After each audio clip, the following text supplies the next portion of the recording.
Ah,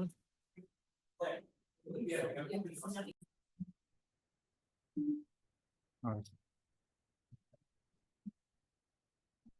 Bueno, bueno, buenas noches y agradecerles a todos por la presencia y especialmente también quería agradecer a Enrique Yarza, que como decía antes, que fue quien me conminó después de años de estar en contacto y de hacer cursos, a que tenía que presentar esta charla y Derecho Viejo me anotó y me largó al ruedo. Bueno, el también me eligió Enrique el tema. Había pensado en hablar de... sí. Tenía otros temas elegidos, pero bueno, le pareció interesante a Enrique que explorara esto que veníamos a decir tirando del hilito. La investigación, la verdad que con la charla esta me ha hecho estudiar como loca, porque todo lo que de alguna manera sabía era básicamente historias familiares y tenía algún tipo de referencia así documental, pero por ahí quedaba la cosa.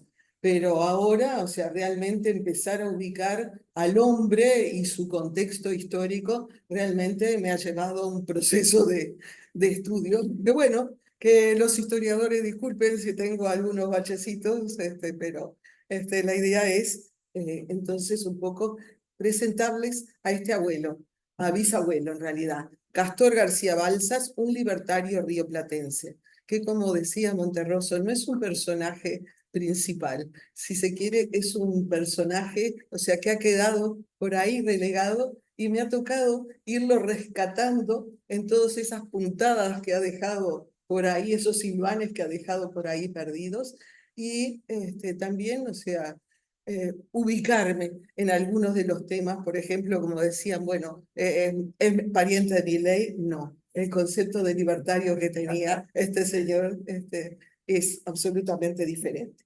Bueno, aquí la presentación es con esta bandera de los anarquistas, ahí se ve azul, pero en realidad es rojo y negro. Y eh, como decía Rivero, soy Mónica Pedersen García y como verán, o sea, soy una intrigante, intrigante no, una mezcla de todas estas procedencias. El 50% soy Pedersen Andersen por mi padre, soy Mega Pellegrino, un 25% de italiana por el lado de mi abuela materna y por el lado también de mi abuelo materno tengo 12,5 español, que es García Balsas, y un 12,5 francés, Esquire Darripe, que es mi bisabuela casada con Castor García. Hoy va a tocar hablar de Castor García y espero tener la oportunidad en próximo año tal vez de presentarle al resto de la familia. Bueno, y aquí lo tenemos. Este es Castor García Balsas, mi bisabuelo. Y en el día de hoy, o sea, voy a tratar de darle un poquito de color a esta historia.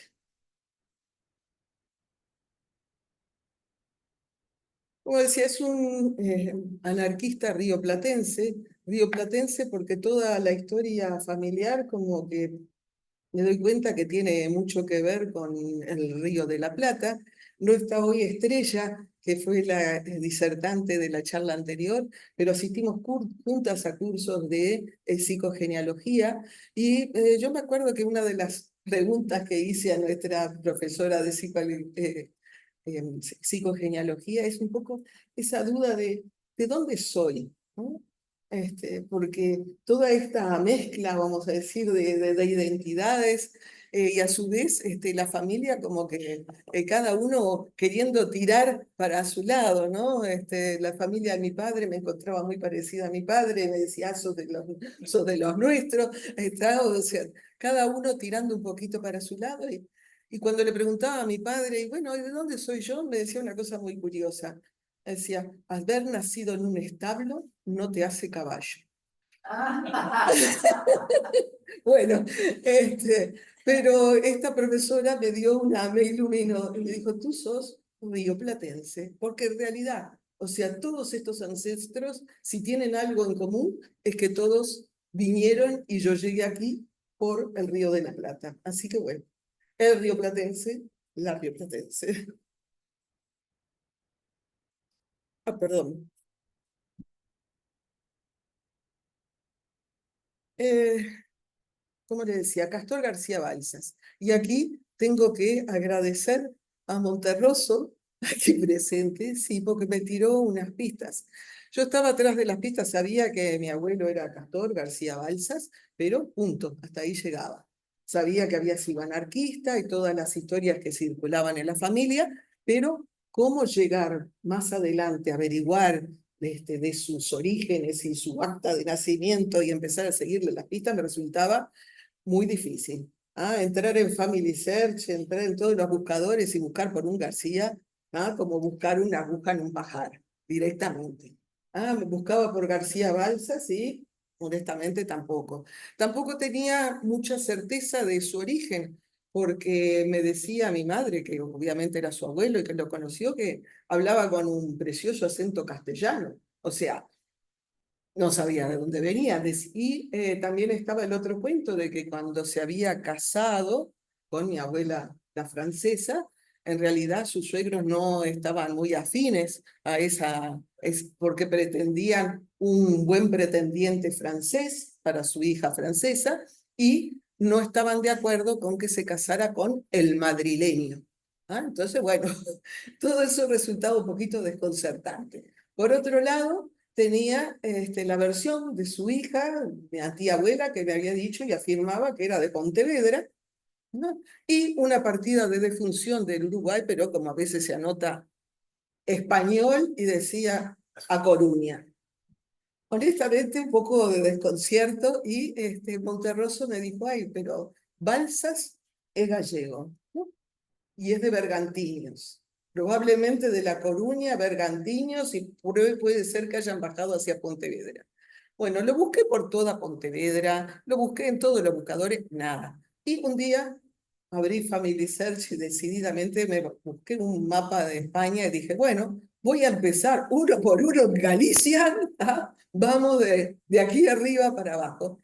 Y maravilla, la primer búsqueda y en A Coruña me salieron no los García Balsas, sino los Balsas. Y con los Balsas, o sea, pude de alguna manera ir surciendo aquello y llegué a encontrar la buscada y anhelada acta de nacimiento de este abuelo. Perdón, Dime. acá era muy conocido el profesor Héctor Balsas, que era académico de la Universidad Nacional de Letras, unos 8 o 10 años, era muy amigo mío.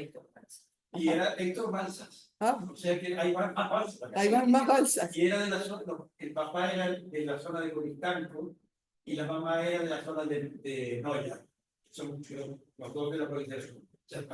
Bien, gracias. Bueno, lo voy a investigar. Héctor Balsas, profesor de historia. Claro, de literatura. De literatura. De español. De literatura. Claro. Sí, sí. Bueno, Los voy a buscar.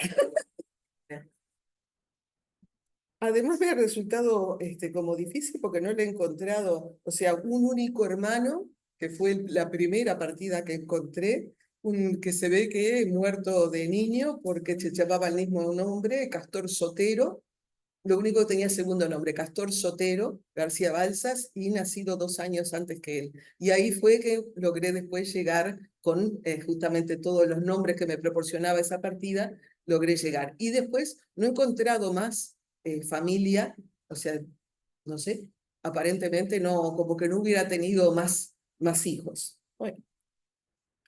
Y aquí está la famosa partida que ahora pedía España, no sé si se ve muy bien, pero bueno, dice ser el 10 de febrero de 1867 a la hora 7 de la mañana y es hijo legítimo, y aquí está, perdón, Tiburcio García, que resultó ser un García de Segovia, de Castilla y León. Obviamente en Galicia no lo iba a encontrar. Y su madre, Margarita Balsas, sí es de A Coruña, de Galicia, España. Y ahí me salieron los datos. Sus abuelos paternos son Castor García, que sí es de Segovia, Castilla y León, y Josefa Segovia, también de Segovia, Castilla y León. No me agrega mucho ese Josefa Segovia, no sé si es un apellido o es simplemente que era Josefa que vino de Segovia. Y los abuelos maternos, Manuel Balsas, que resultó ser de San Félix de Ayones, Puente Sesco, Y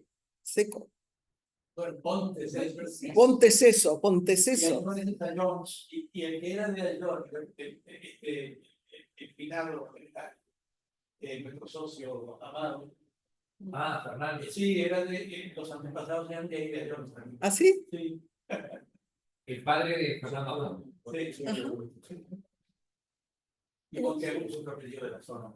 María Monteagudo de San Juan de Lubre, Bergondo, en A Coruña. Y fue bautizado en la parroquia de San Nicolás, en A Coruña. Bueno, entonces, aquí lo tenemos, ¿no? Me perdí el curso de heráldica, pero bueno, me distraje un poquito buscando los escudos de los lugares. Y ahí, entonces, están ubicados. Y Castor García Balsas, como dije, 16 de febrero de 1867, nacido en A Coruña. Y bueno, esto me llevó un poquito entonces a ver, digo, exploremos de dónde eran, de dónde venían. Y me fui a Segovia, la tierra de los García.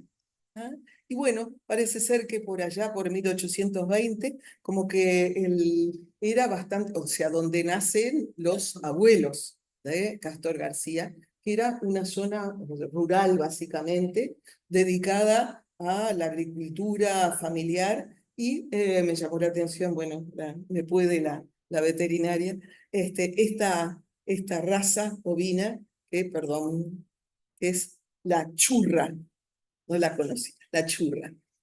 Bueno, en fin, en este ambiente de economía agraria, lo único que destaca en Segovia es que también está ahí el Real Colegio de Artillería. Este se instaló en el Alcázar de Segovia ya en 1764 y fue un centro de enseñanza de alto nivel de los saberes teórico-prácticos de todo tipo, fundamentales para la adecuada preparación de los futuros oficiales del recién creado Cuerpo de Artillería. ¿Por qué lo traigo? Porque sospecho, o sea que Castor García, abuelo, o sea, padre de... Perdón, me perdí. Tiburcio García, claro. Sus abuelos Castor García y Josefa Segovia, que son los dos de Castilla y León, sin más datos, de Segovia, Castilla y León, no tengo más datos de ellos, aproximadamente supongo, o sea, que serán nacidos cercano a 1820. Pero sí figura su hijo, o sea, el padre de Castor, Tiburcio García Segovia, y supongo nacido aproximadamente en 1840, y sé que murió después de 1890. Y también me figura que era de profesión carpintero, ¿no? Entonces, imagino, y esto es hipótesis pura, que ese carpintero debió de trabajar, por lo que coincide, vamos a decir, su edad, como carpintero en justamente este Colegio Real de Artillería, con la parte de carpintería. Además me da la pista esta porque en 1862 un incendio destruyó la techadumbre del Alcázar de Segovia, y entonces debieron trasladarse. Y esos obreros que trabajaban ahí, posiblemente este carpintero, fueron distribuidos. ¿Y a dónde fueron? A muchos, o sea, fueron distribuidos en las maestranzas.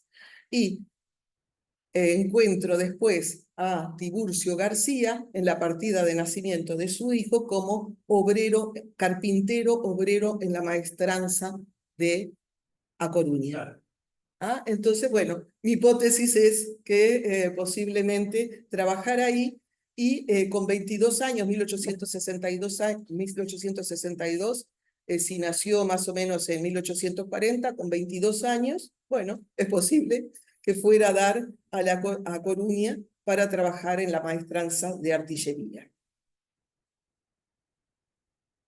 Actualmente radica ahí el rectorado de la Universidad de Argentina, en la Casa de Argentina.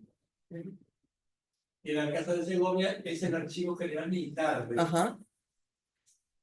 ¿Encontraré algo ahí de los obreros? No creo, ¿no? No. Carpintero no. Y bueno, y me voy entonces a Galicia, a la tierra de donde son los balsas, y en ese momento, en esa época también, o sea, de los abuelos de Castor, era una economía básicamente también agraria, donde teníamos el ganado era fundamental, y acá la raza esta rubia gallega, que no conocía, y el cerdo, el porco celta. Eso vamos a decir en la zona y agraria, ¿no? Agrícola. Y también no olvidarnos que en Galicia está importantísimo, o sea, el tema, una parte es la agraria, la otra zona es la zona portuaria, el puerto de A Coruña. La pesca, y en ese momento, en 1850, en A Coruña es un importante centro mercantil que recibe y envía mercadería para las Indias y además comercia de ahí con toda Europa, o sea. Entonces aquí tenemos a los balsas de Galicia, decíamos de San Félix de Ayones en Puenteceso, ¿cómo se dice? Perdón. Ponteceso, en A Coruña, y a María Monteagudo, su abuela materna, de San Juan de Lubre en Bergondo.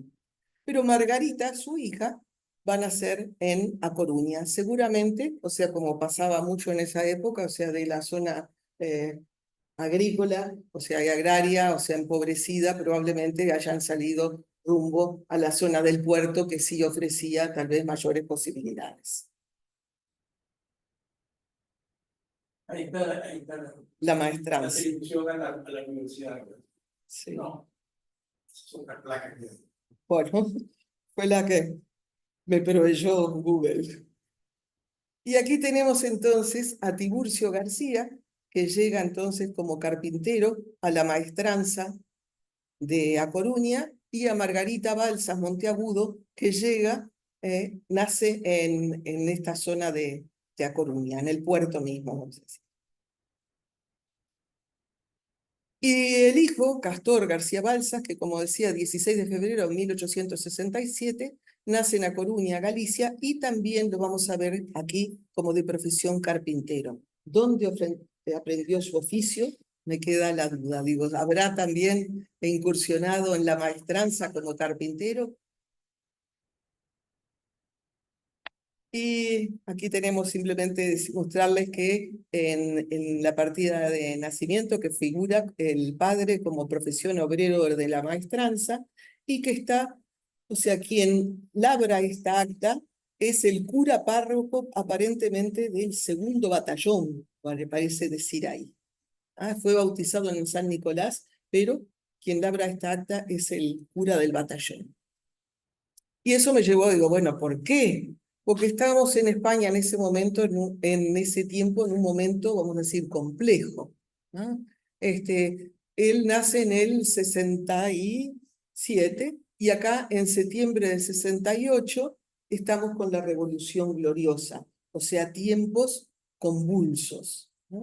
La Revolución Gloriosa llevó a la deposición de la reina Isabel II, la reina Borbón, que, bueno, parece ser que en ese entonces había, bueno, no solamente la reina era muy discutida, sus medidas y eso, sino que también había muchísimo descontento.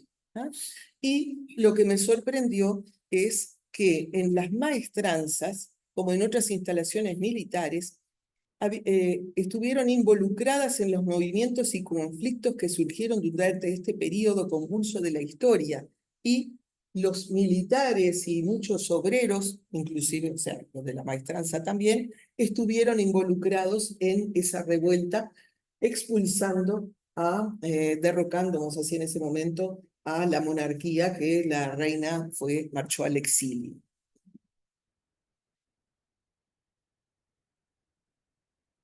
Sigue entonces 1867, nace Castor, pero En ya 1868 a 1874, la reina Isabel II Borbón ha sido derrocada y tenemos lo que ya se llama en España el sexenio democrático.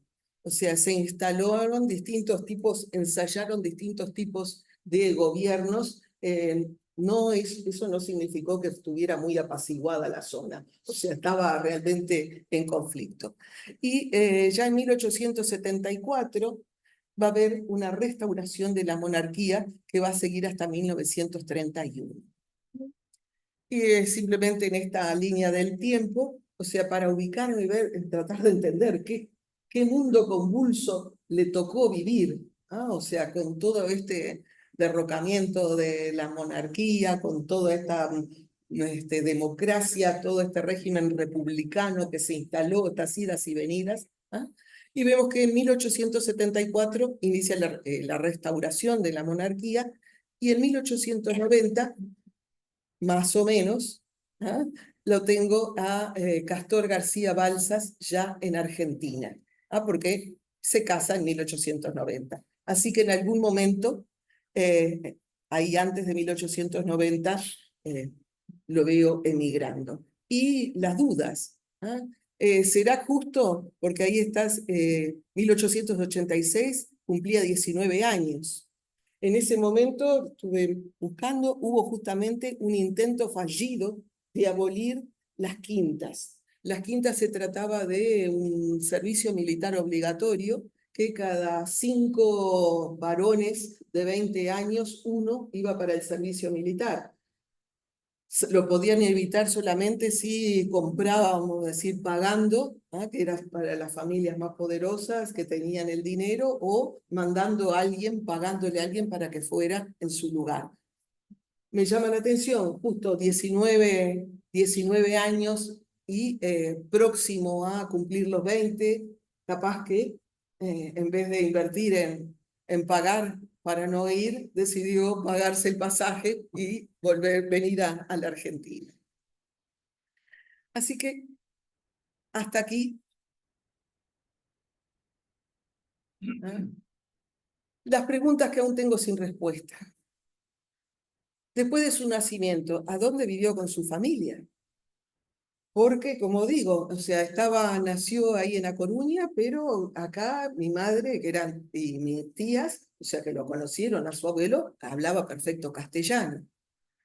Si hubiera vivido en Galicia todos esos años, no tendría un poquito de acento gallego, digo, me cuestiono.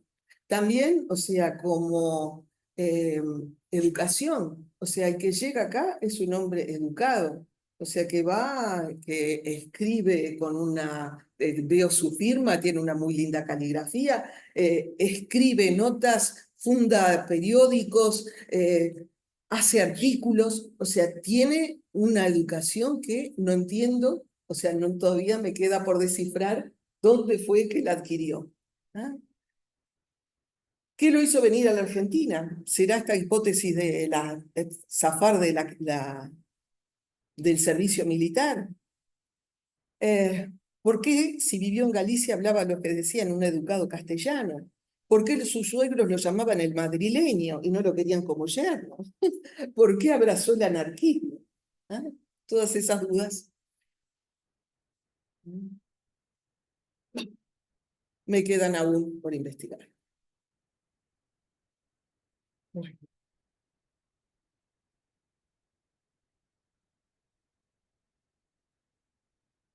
Y ahora, o sea, como llega aquí ahí a principios fin del siglo XIX, principios del siglo XX, bueno, me llevó un poquito, y como digo, abraza el anarquismo, me llevó un poquito a explorar. Ayúdame un poquito, Jorge, que vos esto sabés, pero bueno, discúlpenlas lo que pueda haber de no precisión. Cuando llega a su tiempo, en este momento de contexto histórico, el siglo XIX en Europa está marcado así por el tema de la revolución industrial. La revolución industrial, y si pensamos en el siglo XIX, enseguida nos viene a la cabeza la imagen de la fábrica, ¿no? Emitiendo emitiendo el humo. Y es, o sea, multitud de obreros congregados en esas ciudades y en condiciones de vida bastante empobrecidas. Tiempo de la Revolución Social, de la Revolución Industrial. Entonces, vemos una gran concentración del poder en las élites económicas y políticas que son las que manejan el capital. Y una nueva clase social, el campesinado, o sea, se ha ido a las ciudades, básicamente en algunos casos por desaparición de las tierras comunes, es el nuevo habitante de los burgos de las ciudades, y comienza a surgir esta nueva clase social. Hasta ese momento no había el obrero proletario que trabaja y vive en condiciones precarias.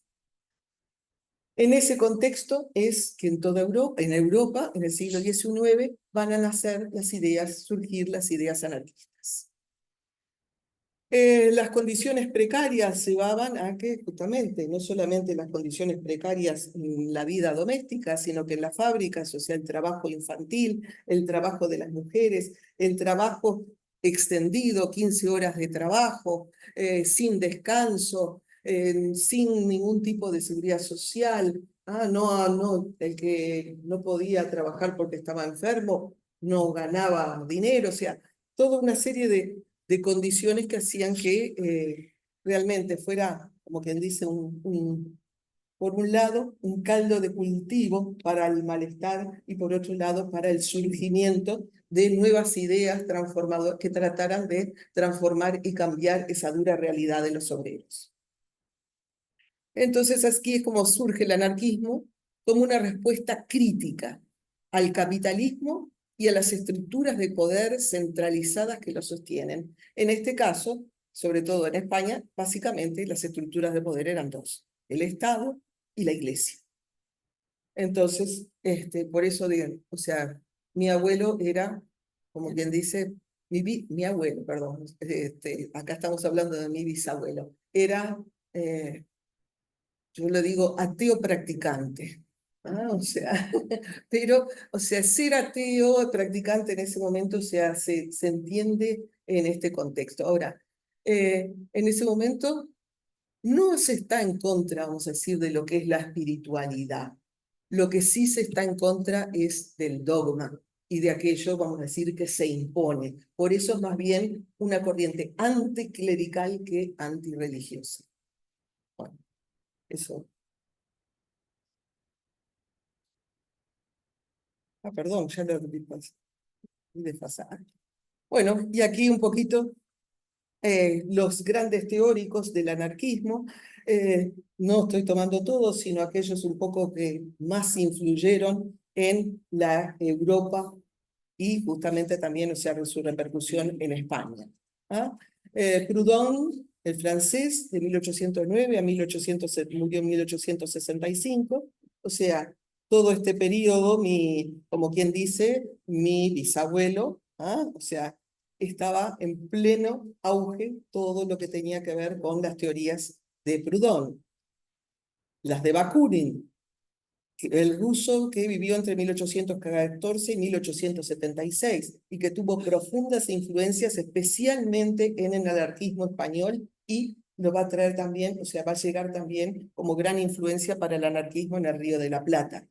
Kropotkin, ¿no?, que se consideraba discípulo de Bakunin, y para el Río de la Plata, este italiano Enrico Malatesta, de entre 1853 y 1932, que tuvo un pasaje muy importante por la Argentina y que era de una corriente, podríamos decir, anarcosindicalista, donde que es, si se quiere, una propuesta, ahora van a ver, o sea, muy amigable, muy lejana, lejos de lo que es la propuesta, si se quiere, de Milei de hoy. Básicamente, ¿qué proponían los anarquistas? Muy resumido, o sea, la abolición del Estado. Toda organización, o sea, una forma de gobierno sin amo ni soberano. Eso es lo que, o sea, todo aquello que de alguna manera restrinja la libertad individual, o sea, estamos en contra. La abolición del capitalismo, buscando entonces formas de organización económicas de la producción que no estén basadas en el capital. Entonces, difícil, distintas propuestas, todas tienen que ver con, bueno, el apoyo mutuo, el cooperativismo, el asociativismo, las formas asociativas de las bases del pueblo obrero. La autogestión, en cuanto también a la autogestión, también podríamos decir la educación también, o sea, se propone una educación popular, donde las personas, los obreros gestionen su propia educación, se eduquen en los valores de este anarquismo. La solidaridad y la ayuda mutua y el internacionalismo. Se rechazan los nacionalismos y se aboga por una solidaridad internacional. Los obreros del mundo, los trabajadores oprimidos del mundo, como quien dice, sean unidos. Y lo que se busca es una libertad individual y colectiva. No solamente el individuo libre, sino que el colectivo funcione sin ningún tipo de opresión y rigiéndose por sus propios principios. Esto es sacado de uno de los tantos periódicos en los que participó mi abuelo y dice: el anarquismo no es cuestión de clases. No está determinada su acción al mejoramiento de la clase obrera exclusivamente. No propicia triunfos de una clase sobre otra, ni arma su brazo al odio, ni es el hambre factor de sus luchas. Algo más trascendental, más importante que todo eso determina su acción. Es la conquista de la felicidad integral para el género humano. Bueno, todavía estamos en su búsqueda. Pero bien. Ahora, el anarquismo en España. También a España llega un poquito más tardíamente, pero en la década de 1860, principalmente a raíz de que llegan muchos exiliados, y llegan a España exiliados anarquistas que vienen de otras zonas de Europa, y especialmente por el contacto con el anarquismo italiano, es que las ideas anarquistas empiezan a hacerse carne en España. Y vemos, o sea, acá costó volver sobre la historia, siempre, o sea, como uno que decía, la internacional socialista o la primera internacional, pero bueno, aquí me tocó volver sobre los libros y estudiar un poco. En 1864 se da esta primera reunión de la Asociación Internacional de Trabajadores, la llamada Primera Internacional Socialista, y fue organizada en Londres y agrupó sindicalistas ingleses, anarquistas, socialistas franceses, republicanos italianos, y el fin era organizar la política del proletariado en Europa y el resto del mundo. Bien.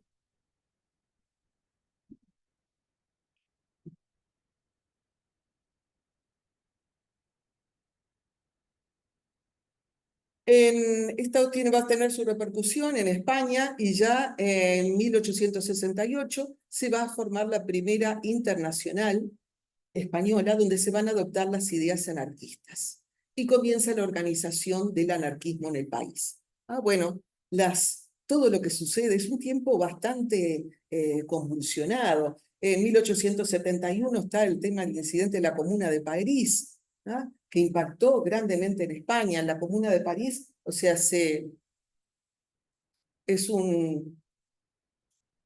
en las comunas comienzan, o sea, hay un levantamiento y hay un pequeño gobierno de la Comuna de París que en esos 60 días promulgan leyes como la autogestión de las fábricas abandonadas por sus dueños, la creación de guarderías para los hijos de las obreras, la laicidad del Estado, la obligación de las iglesias de acoger a las asambleas de vecinos y de sumarse a las labores sociales, la remisión de los alquileres impagos, la abolición de los intereses y las deudas, el autogobierno y la abolición del trabajo infantil. En 60 días hicieron todo eso.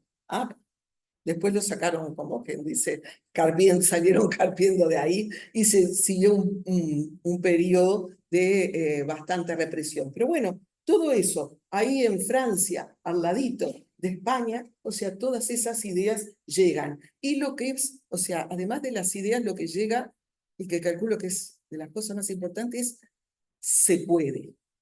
O sea, porque todas estas ideas que eran un poco utópicas, en estos momentos empiezan a como decirse, bueno, no está tan alejado, acá pudieron, fue por 60 días, pero pudieron hacer todo esto.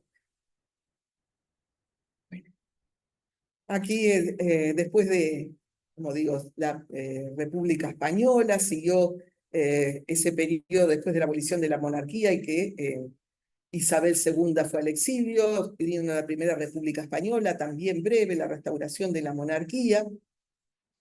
Y en 1880 y 1890 comienza la represión contra los anarquistas. Se intensifica, hay arrestos masivos, cierres de periódicos y asociaciones obreras, leyes más estrictas contra la libertad de expresión y reunión. Y es en ese momento que Castor, sea porque lo buscaban para el ejército, sea porque aumenta la represión y estaba en algún tema que temía por, no sé si por su vida, pero bueno, es en ese momento que Castor llega a Buenos Aires. Y en 1890, con 23 años, contrae matrimonio con Cécile Esquire-Darrip, una francesa.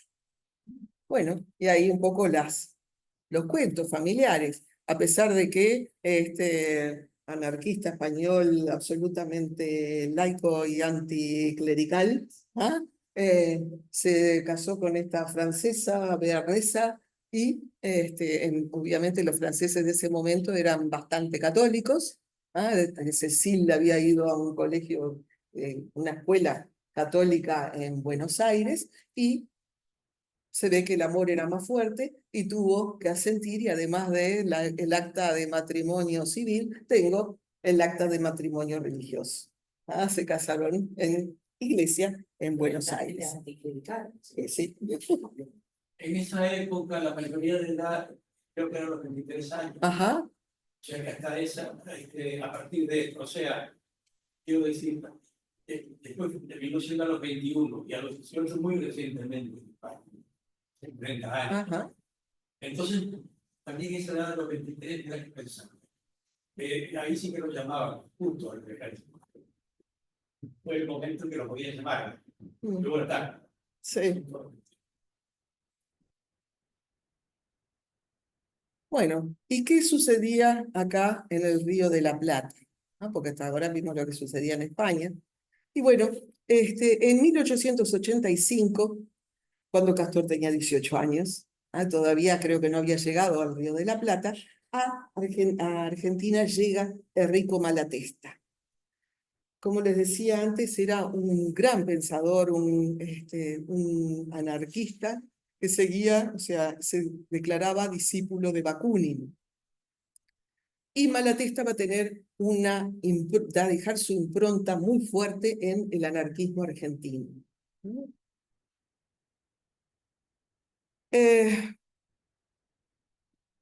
Dicen los obreros y sus organizaciones, el mejor método de difundir las ideas anarquistas, y recorre la Argentina, llevando y promoviendo la idea del anarquismo y del asociativismo y la posibilidad del sindicalismo de estos obreros de Buenos Aires en ese momento. En 1887, el propio Malatesta ayuda a conformar la Sociedad de Obreros, Panaderos y Zapateros. Parece ser que los panaderos tenían un trabajo espantoso en ese momento en la Argentina, o sea, trabajaban toda la noche de corrido, tenían 15 horas de trabajo, todas nocturnas. Bueno, parece que fue uno de los lugares donde más prendieron estas ideas anarquistas, justamente también por las condiciones de trabajo en las que estaban estos obreros panaderos. Y en 1888, en Buenos Aires va a desatarse la primera huelga de panaderos. En 1889 ya Malatesta regresa a Europa. Y vamos a tener instalado aquí en el Río de la Plata básicamente dos corrientes. ¿Ah? Por un lado, las corrientes marxistas y por otro lado las corrientes anarquistas. Este movimiento anarquista que nació, vamos a decir, de la mano primero de este socialismo, en Europa nació el socialismo, ¿no? Y era un socialismo anárquico. Después va a suceder que Marx va a intervenir con sus ideas de la lucha de clases y el gobierno, no, perdón, ¿cómo se dice? Los proletarios al poder, bueno, La internacional. sí, la internacional, pero iba a decir la dictadura del proletariado. ¿Ah? Y entonces va en ese momento como que se van a separar ese socialismo que venía de la primera internacional, se genera esta bifurcación. Por un lado están los marxistas, ¿ah? Que van a justamente promover esa lucha de clases y a su vez la dictadura para llegar a la dictadura del proletariado. Y por otro lado tenemos las corrientes anarcosindicalistas que no quieren ningún tipo de dictadura, sea del proletariado o sea de quien sea. ¿Ah? O sea, van a seguir apoyando en las bases sindicales autogestionadas. Bueno, este bisabuelo se va a adscribir, se dice, a esta línea del anarcosindicalismo. Vean ustedes la influencia de Malatesta y estos pensamientos. Dice, anarquista es, a diferencia de Millet, por definición, aquel que no quiere estar oprimido y no quiere ser opresor. Aquel que quiere el máximo bienestar, la máxima libertad, el máximo desarrollo posible para todos los seres humanos. O sea, una corriente, si se quiere, muy humanista. Y bueno, acá siguiendo un poquito, juntando todo esto a la línea de este abuelo, ¿ah? A los 23 años, como vimos, está contrayendo matrimonio en Buenos Aires. ¿Ah? En 1895 ya lo encuentro en el censo de Buenos Aires con su primer hijo. Va a tener 7 hijos, ¿ah? 6 varones y una mujer, que si hubiera sido el séptimo era lobizón, pero no zafó, fue mujer. ¿Ah? Y es el momento donde se van formando estos grupos de afinidad combativos.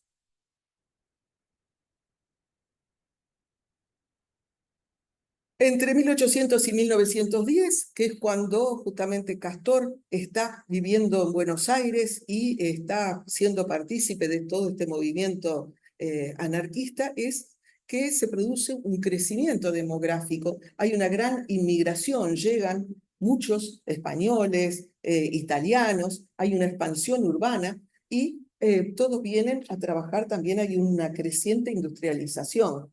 O sea, recuerden, o sea, acá tenemos la carne, la lana, además de todos los temas agrícolas. ¿No?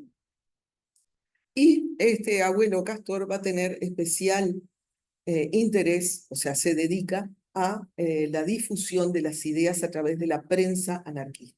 En ese momento era impresionante, la verdad que me llamó la atención, la cantidad de periódicos que aparecen y desaparecen. Algunos tienen 7 ediciones y a la 8ª ya lo cerraron, otros tienen solamente 3. Algunos tienen la suerte de tener algún número más, pero revisando toda la hemeroteca veo número 1, número 2 y ya después desaparece de la lista de los periódicos que se publican. Uno de los que tuvo mayor tiraje por más tiempo fue justamente La Protesta, que aparece en 1897, y La Voz de los Obreros. También Castor tuvo importante dedicación a lo que fue la educación libertaria. En su... perdón, yo voy a acelerar que veo que están cansados. La educación libertaria. Habían centros de reuniones, en el caso de su casa, funcionaba, según el recuerdo familiar, lo que era la casa del pueblo, donde una casa grande y habían salones donde se reunían a discutir y a leer toda esta literatura libertaria. Aquí,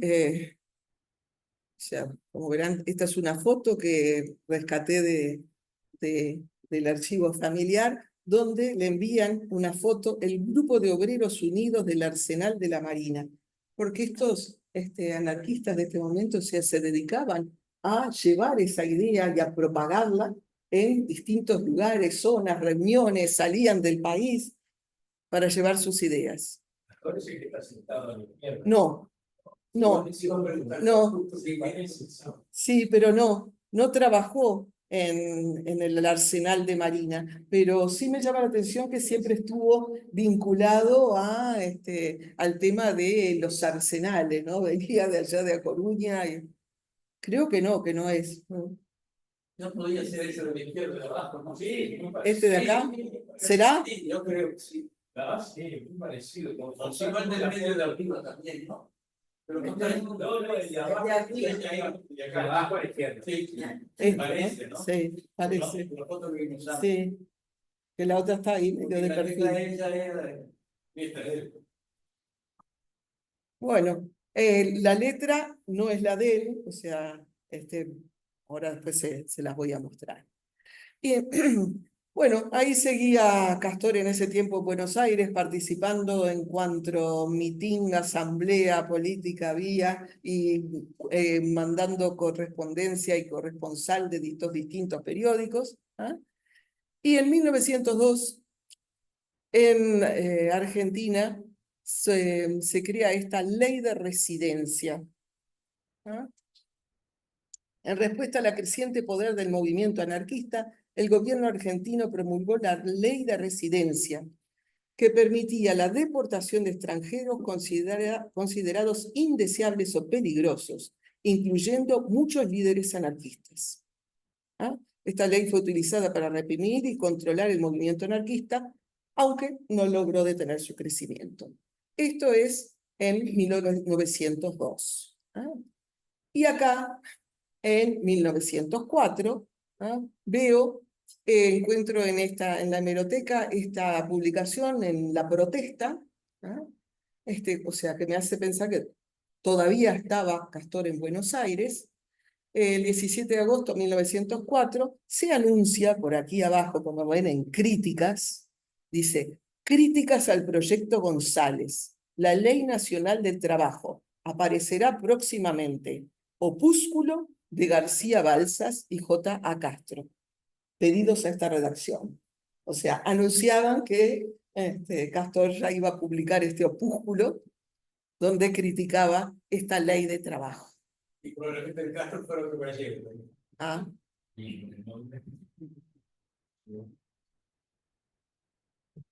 Conclusión, se ve que no les gustó mucho ese opúsculo porque ya en 1905 fue deportado y en 1905 ya lo tengo residiendo en este lado del río. Se ve que seguía manteniendo el contacto, digo, porque en 24 de septiembre de 1904 rescato esta postal donde Edmundo Bianchi, que era el editor de La Protesta, le dice, acuso recibo de 2 artículos para ser publicados en La Rebelión, que no se sabe si saldrá, ya que no hay ni un céntimo para ello. O sea, seguía como corresponsal enviando material a Buenos Aires. Pero él ya estaba aquí, como digo, en Uruguay. Ahí esto simplemente, 1903, la primera presidencia de Valle y Ordóñez, y a 1905, que es cuando Castor ya está instalado aquí en Montevideo, se produce el Congreso de la Fora, Federación Obrera Revolucionaria Anarquista, de la cual sin duda participa. Y se había consolidado, dice en 1905, al calor de las violentas huelgas del puerto y la villa del Ser. Seguramente anduvo también ahí instigando en esas contiendas.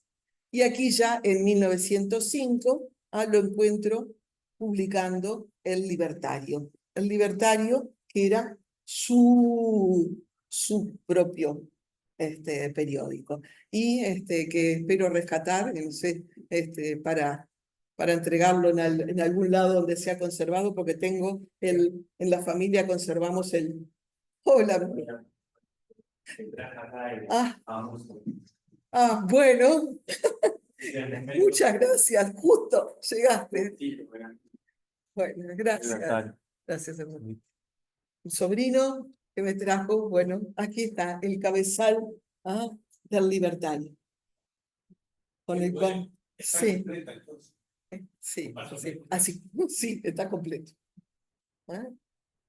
Como ven, gracias, Nil. Estamos pensando ahora que el padre de mi sobrino, mi primo hermano, que siguió la corriente del bisabuelo y fue partícipe del movimiento, o sea, era anarquista, profesor de la UTU y declarado anarquista, y falleció recientemente en marzo, o sea, bueno, así que viene de mano en mano y ahora calculo que si hay algún lugar, vamos a decir, no sé si la hemeroteca donde pueda ser depositado. Bien, gracias. En esa época andaba Troitiño. Troitiño vino, fue expulsado de Buenos Aires y cuando organizó el sindicato de panaderos en el de Canillita. Soy el bisabuelo de Eve Martínez Burlet. Sí. Claro, ella es Troitiño de segundo. Mira, no sabía que el papá era Martínez Burlet. La mamá era Troitiño, nieta del Adrián Troitiño, el Canillita. Que de origen anarquista, sí. Sí, anarquista, y era de la provincia de Pontevedra. Bueno, esta era la edición de marzo de 1905, esta es de julio de 1905, y por acá arriba decía el número. Creo que tuvo unas pocas ediciones al Libertario antes de que le dieran de baja. Bueno. No, puede ser por falta de dinero o porque lo cerraban. Las dos cosas, una de dos. Bueno, en 1907 la región está convulsionada. En Argentina se da la famosa huelga de inquilinos, donde salen las mujeres a protestar en la calle con las escobas, y es justamente porque en ese momento vivían los obreros en las casas de inquilinato, y los alquileres se habían disparado, o sea, vivían no solamente que precariamente, sino que pagaban altísimo el costo de sus alquileres que iban subiendo. Bueno, en este caso son las mujeres que salen a protestar y van munidas de su escoba. Justo un buen día hoy para recordarlas. Y también en Brasil también hay movimientos, y vemos que se aprueba en 1907 también una ley similar a la de 1902 de Argentina de expulsión en San Pablo, en Brasil. O sea, también como en 1912 en Argentina, 1907 en Brasil. Bueno, acá en este caso, o sea, en 1907, que lo vamos a ver también que sigue actuando Castor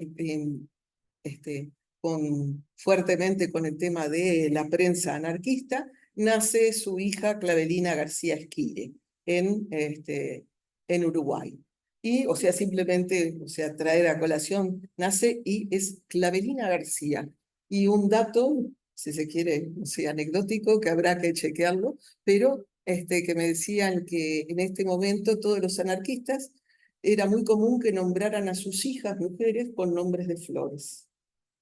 Era una forma de, como decir, reconocer al compañero. Tenía una hija Clavelina, bueno, sabíamos de qué palo iba la cosa. Bueno, estamos en un momento que está muy convulsionado a toda la zona, ¿no?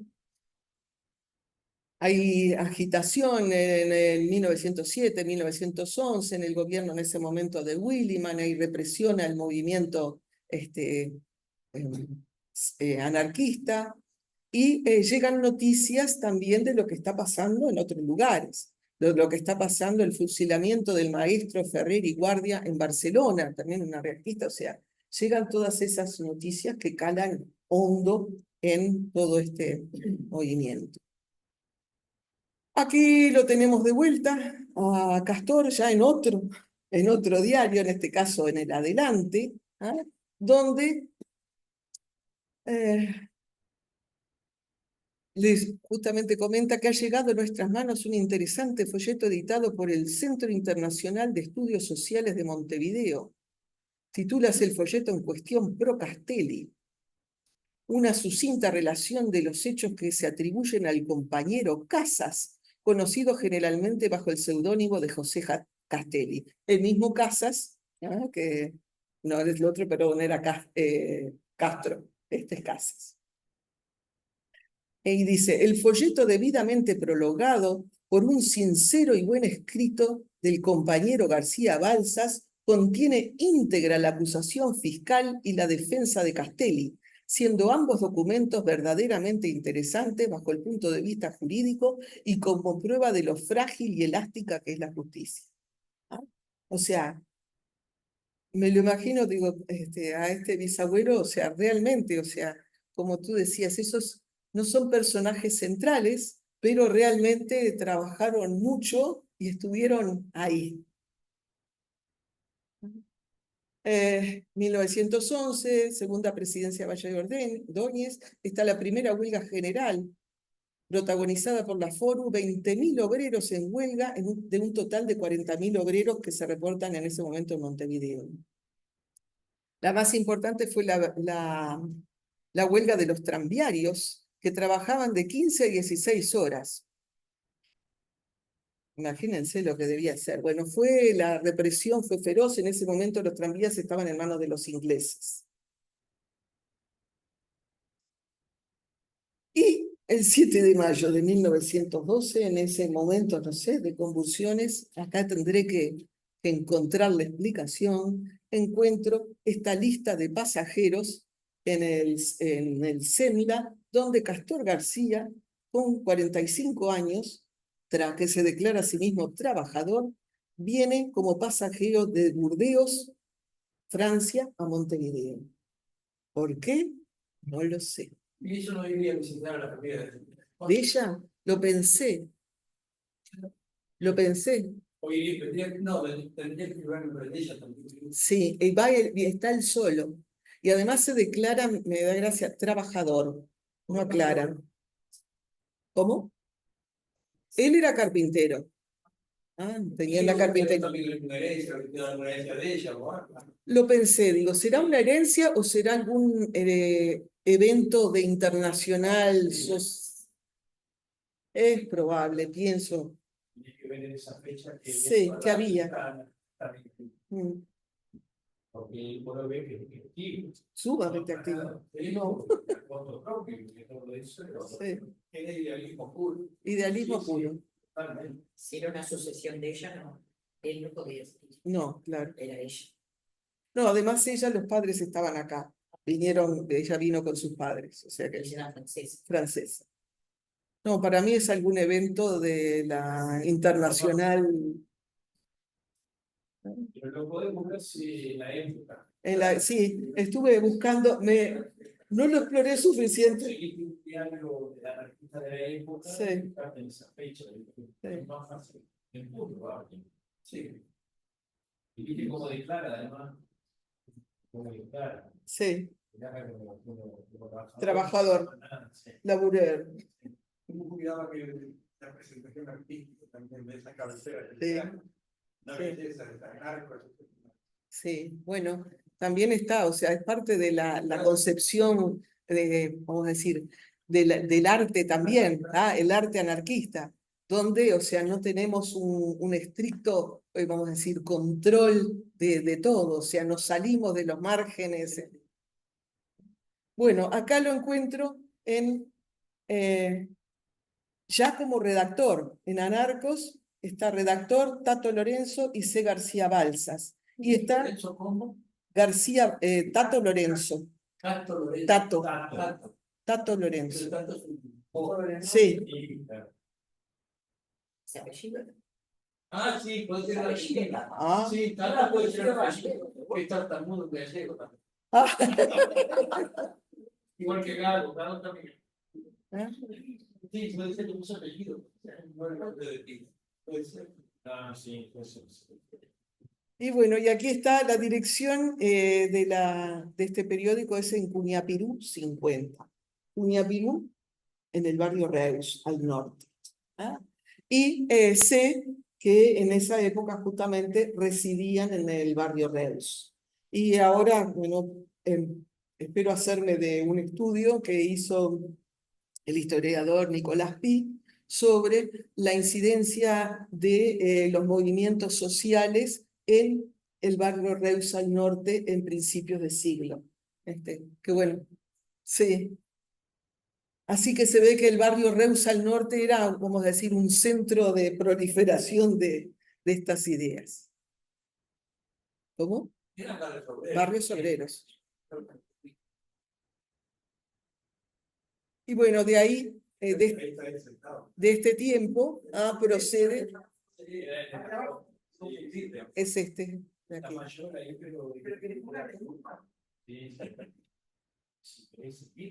Sentado ahí de frente. Sí. Supongo que es de esta misma época, o sea, lo ubico ahí en 1912, al tiempo de que sé que estaban viviendo en el barrio Reus y que está, o sea, en Cuniapirú 50 y es el redactor de este periódico, porque aquí, esta que está aquí, es su hija Clavelina, que calculo que tenía unos 5 años en ese momento, nacida en 1907, así que calculo que esto es de 1912. Las casas antiguas de la época, ¿ves? La escalera Para el altillo. Sí. Fue la única. La única hija, Clavelina, mujer, sí. Los otros eran varones. Castor, Cecilio, pobre. Sí, los mayores. Cecilia, no, esta, perdón. Esta Cecilia. Esta Cecilia la francesa, que pobre. Ella es Cecilia. La que está en el medio, digamos, de este lado de la derecha. Y yo creo que Cecilia está allá. Es esta. Ella no sé quién es. hay un Botija también ahí a la izquierda. Sí, ese es el hijo menor. Estos son los hijos nacidos en Montevideo. Celso y Clavelina. Pero eran 7. Eran 7. Castor, Cecilio. Me falta. Sí. Castor, Cecilio, después viene, bueno, mi abuelo Carlos, Conrado, Celso y Clavelina. Me está faltando algo. Son los hombres sentados y las mujeres de pie. Pero además digo, Clavelina.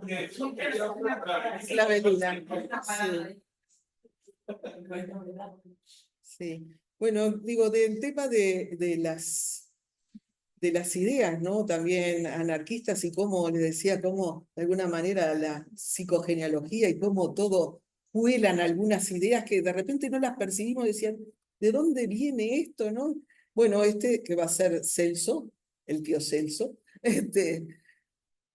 va a ser va a ser basquetbolista, acá en Uruguay jugó en la UBA,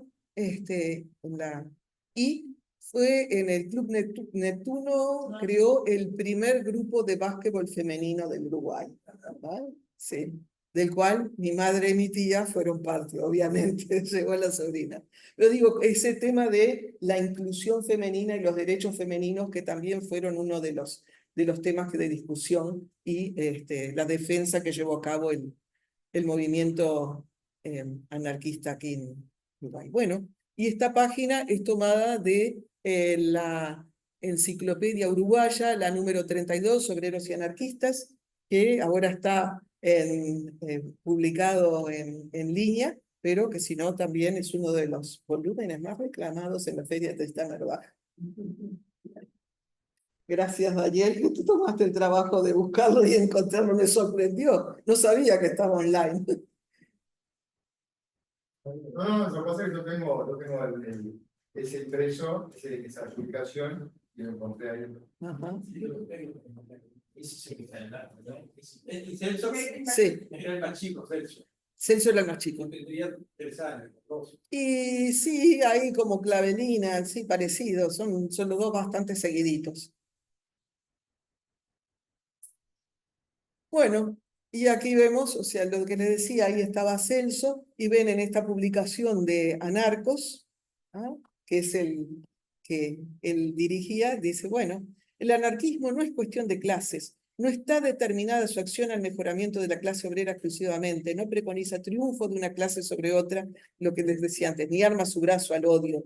Ah, bueno, pero esa no era la que les quería leer, era esta otra, aquí de Anarcos, la voz de la mujer. Este pedacito, este recorte, publicado en Anarcos, dice, en breve las obreras, esas mujercitas que trabajan rudamente para ganar el pan de cada día con el sudor de su frente, tendrán en el periodismo su vocero de aliento y de combate a la par que de capacitación intelectual. La voz de la mujer se publicará próximamente conteniendo artículos de propaganda emancipadora y preconizando la organización por fábricas y talleres hasta construir la Federación de Obreras del Uruguay. Esta publicación se repartirá gratis. Todos los que quieran aportar su concurso a esta obra pueden dirigirse a la compañera Teresa Cosito en Nueva Palmira 60. Nueva Palmira. Sí, o sea, también ahí cerca del barrio Reus al norte, ¿no? Ah, la calle. La calle Nueva Palmira. Ah. Bien.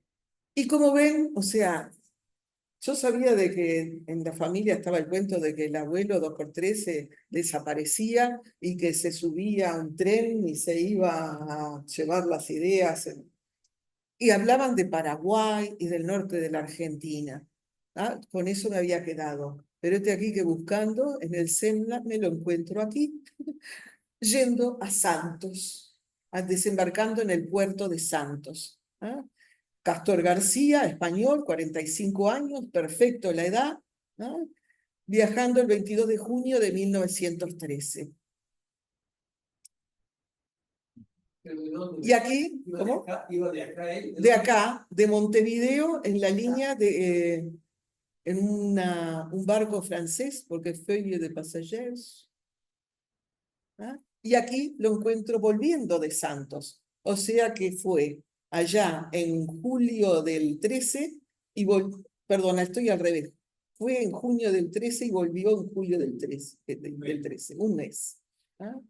Puerto de llegada, Montevideo, Uruguay, y simplemente me llamaba la atención ahí en las declaraciones de la lista de pasajeros, donde les preguntan la religión. Ah, no sé si lo ven desde acá, así, sí. Religión. Y obviamente que dice, él se da por católico apostólico y ¿para qué generar problemas y llamar la atención en esto? Pero eso era cosa de los brasileños. Nunca me lo Sí, era muy frecuente, pero también era muy frecuente que ponían automáticamente la misma respuesta a todo el mundo. Siempre preguntar. Se suponía que no pero yo nunca había visto. No, me llamó la atención. Bueno. Pero ahí te das cuenta que lo hacen una vez. Sí. Y digo, ¿qué pasaba en 1913? ¿Ah? En 1913 hubo un congreso anarquista en San Paulo. Bueno, ya está. Lo mismo de Buenos Aires. Sí. Y especialmente se discutieron temas como la necesidad de la educación obrera, la creación de cooperativas y la planificación de huelgas en el futuro. Los anarquistas creían firmemente en la educación como una herramienta para empoderar a los trabajadores y promovían escuelas libertarias que funcionaban de manera independiente del sistema estatal. Bueno, ya que de vuelta lo veo en octubre del 13, viajando también ida y vuelta a Santos. No sé, pienso que tal vez en la primera vuelta fuera cuando estaban preparando la reunión y aquí fuera definitivamente la reunión. ¿No? Ahí vuelve, ahí se declara jornalero, pasajero a Santos en tercera. Iba y venía, pobre tercera. Ahí está volviendo. Fue y volvió. Y aquí, o sea, siguiendo, vamos a decir, la línea del tiempo, lo encuentro participando en el periódico En el Obrero, en 1915, ¿ah? Y señalaba, digo, no solamente se financiaba sus propios viajes y todo lo que hacía, sino que también contribuía en los otros periódicos. En este caso, en El Obrero, nombra, hay todo un pedacito donde nombra a aquellos que aportaron, pusieron para el plata para la publicación del Obrero. Y ahí está G. Balsas con 0,5 centésimos. Bueno, pero lo interesante también es en la publicación en el Obrero, en el mismo Obrero, que está este artículo donde dice lo que está disponible en la biblioteca. ¿Ah? Y fíjense, sí, de los métodos de lucha, eficacia del boicot y sabotaje por García Balsas. Y estaba a la venta. Sí.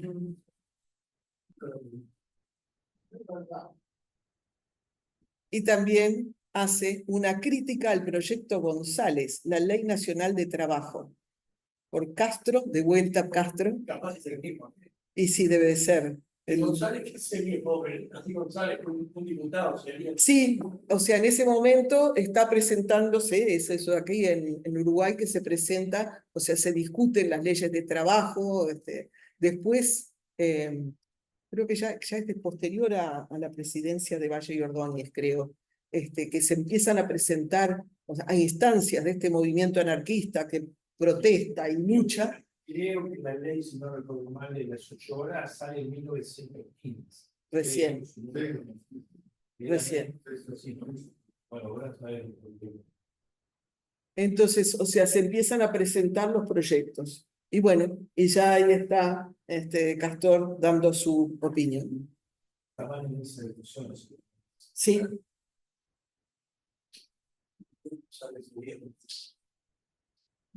Aquí también, o sea, aparece en 1916, publicando sus artículos en La Batalla, ahí en todas distintas intervenciones. En Anarquía. Sí, Perdón, y por último, o sea, lo encuentro en este otro, Anarcos, ¿no? En 8 de enero de 1922. Y hasta ahí. ¿Ah? Esta es la firma. Como ven, o sea, una firma de una persona acostumbrada a escribir. Bueno, y Castor García Balsas, libertario rioplatense, ¿ah? Fallece aquí en Uruguay el 22 de marzo de 1936. No, justo antes de la Guerra Española. Justo. Hubiera tenido una actuación que era ahí, seguramente, a favor de la República. No perdió tiempo. Y bueno. 69 años. 69. Sí. 67. Sí. Gracias. Tengo algunos datos que chequear. Que... bueno.